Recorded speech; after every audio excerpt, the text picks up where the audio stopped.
Rob, if you can pull up this clip while we're on it with Doge, go to the clip where Trump says he's weighing giving 20% of the Doge savings to Americans, okay? So, folks, this is kind of weird because they're saying if we find the amount of fraud that we find that you paid money into it, they want to give you 20% of it. I want it. Okay? They want to give you 20% of it. Is this the clip, Rob? Yes, sir. Watch this clip here, folks.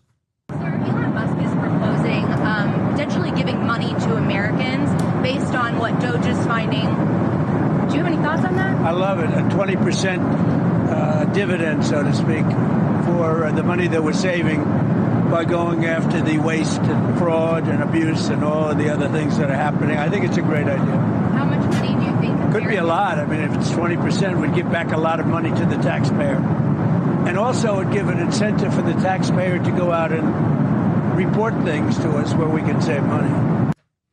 Pat, So- what are we going to do about the deficit? Well, you tell me. You're a business guy. About the deficit? $36 trillion. Well, I mean, first of all, I want to say this, and then I'll give you my answer. Because I'm going to come to you thinking first. about this because we should pay it off. 1,000,000%. Yeah. So I like where you went, by the way. You went straight to a person taking care of their fine. Hey, we're getting a big return. Let's buy Xbox. Let's buy video games. Let's pay off the Pay debt. off the debt. Yes, you're thinking the right way, Tom. Yeah. Thoughts on this?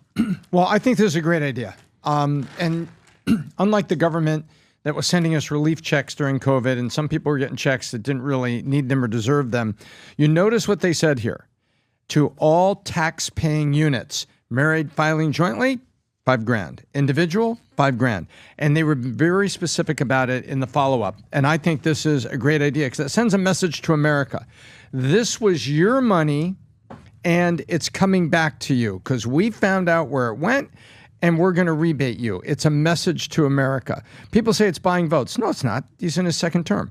People say, "Oh, you're trying to stimulate the economy because you're not going to have double Social Security checks going out to people, and those double checks can't buy goods and services. So we're in a risk of recession if too much DOGE." Because that's one of the arguments, right? We could have a recession if DOGE finds a lot of money that we're flowing illicitly to citizens running scams, and all of a sudden that money stops buying plane tickets, Disneyland, booze, all these things. That's a tricky argument. It's a very tricky argument, but it's an argument that's being made. Yeah. No, you could cause a recession. You know, let people commit fraud. And I look at it and say, wait a minute. I think this is a positive message for the American. The second part I look at is I'm ready for Chapter 2, and I don't think we can debate it, we can suppose, but Chapter 2 is going to be, okay, what is some long-term deficit to get closer to a balanced budget, and what is the long-term now pay down that debt? And we got an awful lot of oil, and we're about to be the #1 oil producer in the world. If we aren't already, we are based on a projected reserve basis, and we could be just having extraction taxes on our own oil, and that tax goes back to paying down our debt. There's a lot of ways it could go in there to paying it down. But to your first question, Pat, I love this. It sends the right message to America. It was your money. It was wasteful, and here's some coming back to you. Yeah. You want me to give my thoughts on this? Okay. So I think this is one of the scariest things for Democrats if they pull this off. Really? And I'll explain to you why. Yeah. You know, when I first was part of this insurance company, I wanted to find a way to participate in the long term of the company. I wanted equity. Nobody wanted equity. I wanted equity because I wanted to go 20 or something like that. I want equity on the company. If we make it multi-billion dollars, I want to participate in equity. Like, no, we're not doing that. I'm like, okay, cool, no problem. I'd like to participate in that. We like that. We like that. You own a piece of stock options. You own the company. If it grows, I'm going to get a check. Like my guys right now, some of the checks that the guys get from the insurance company, they're like, what the hell is this? This is part of what happens when the company makes profits. Okay. Yeah.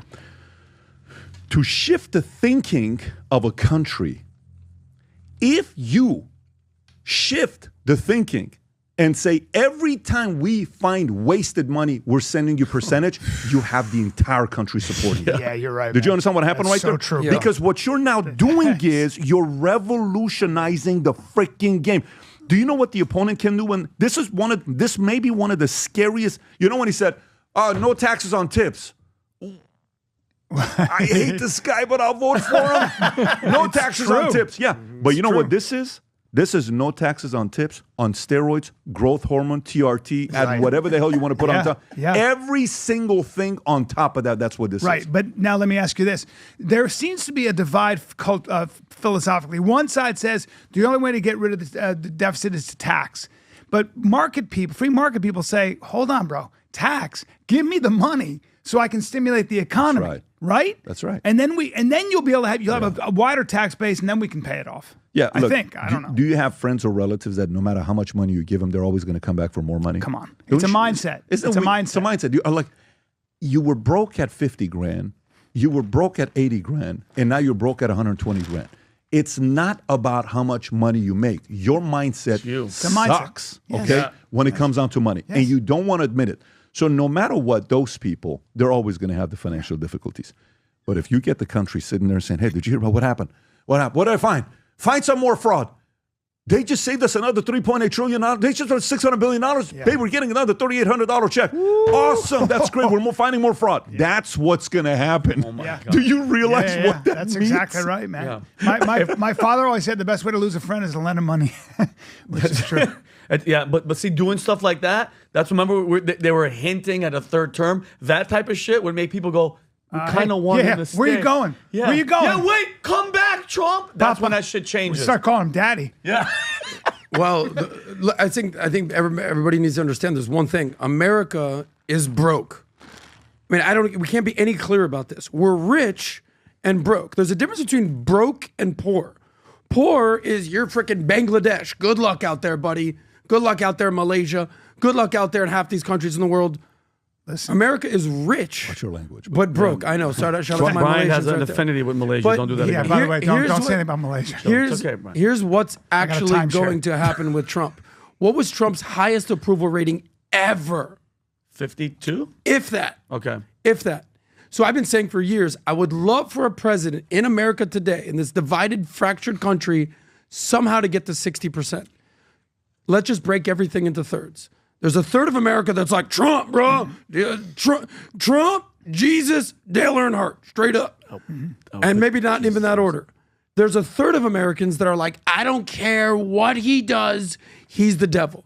So remove those people. Then there's a third of America in the middle that are like, all right, let's see what we got. And slowly, he's chipping away. Boom, boom, boom. And if you said like equity in America, every time that we locate X amount of billions of dollars, you're getting a check. You're getting a choke. He's Oprah Winfreying up the whole country. Yeah, Next thing you know, it's my money and I need it now. By the way, like for the people that are going to say, I thought you weren't about redistribution of wealth. No. This isn't that. This is called, we found fraud from what the government was doing, not what taxpayers were doing. Or waste. That's the wasted money of our money. They wasted our money. So now you're firing all of these folks and you're telling them, see if you can make it in free market. You ever go to, like I went to a restaurant the other day. What is the restaurant in Ball Harbor right next to Carpaccio? It's a French restaurant. No, it's a French restaurant. Ball Harbor, Bryan's family. French restaurant. Okay. So it's called Le Zoo. Okay. Le Zoo. And I go over there and I love going to this place. It's Jennifer's birthday, Valentine's Day, so we go to Le Zoo. The hostess is working over there, okay? So we go in, and I said, we'd like to get a table, and I point at the table. 80% of the place is empty. There is nobody there. And I say, I'd like to sit at that table. I like to sit in the corner. And she says, I have 300 reservations. I said, I understand that, but is that reserved? I have 300 reservations. I said, what do you have available? I can only put you here. And she's being disrespectful to Jen and I. It's her birthday. So we went and ate there the day before. So she takes us to a table, and I'm like, wow. So they reserved that table. We go eat at Carpaccio. This lady's name like Yesden or something like that. With curly hair. We go eat at Carpaccio. While we eat at Carpaccio, great service, phenomenal service. Guys are doing a great job. They come back. I'm watching that table. I go back and I see the table's been empty the entire time, okay? Oh, man. Then I come in and a manager sees me. He's a Yankee guy, I'm a Yankee guy. He says, hey, how you doing? How's everything? I said, I got a question for you. And she's standing right there. Oh, I love this. Oh, man. I said, I came here about an hour ago and I've been watching the entire time. I wanted that table. She said, the tables are reserved. Is that table reserved? He starts rolling his eyes. Oh, man. I said, so it wasn't reserved? No. She's on the phone acting like she can't hear. I said, before I leave, did you just hear what your boss said? The boss says what he says to her. Oh, no, I was trying to sit you whatever. I said, no. And then Jennifer comes. No. Oh. And you know, Jennifer is very Jennifer chill. does not get into it like that. No, you told us that table was reserved. That table's not reserved. Anybody can sit there. Oh my and then she said, well, I apologize. Guess what? She reminds me of employees that work at the DMV. Oh, yeah. Because some people that have that power, they just want to use it. Yeah, that's right. The fact that they're firing all these people in the government that treat our customers like shit, let's see how you make it in a free market enterprise. Let's see how you do. By the way, flip side, we go to this restaurant called the French Steak, whatever. Dirty French. Dirty French. In Miami. In Miami. Brickell. Waiter comes. Francisco was a basketball player. Came to the States at 16 years old. He was going to be an NBA player, 16 years old. Mexican, falls in love. Incredible service. When I tell you royal treatment, I cannot even tell you how they treated us over there. From the guy at the front on Valentine's Day that had a red jacket on, from the guy that kept bringing us the drinks, from the lady that would bring us all this stuff. Francisco got a 10. He said, Patrick, can you please give me some love? Francisco, you were amazing.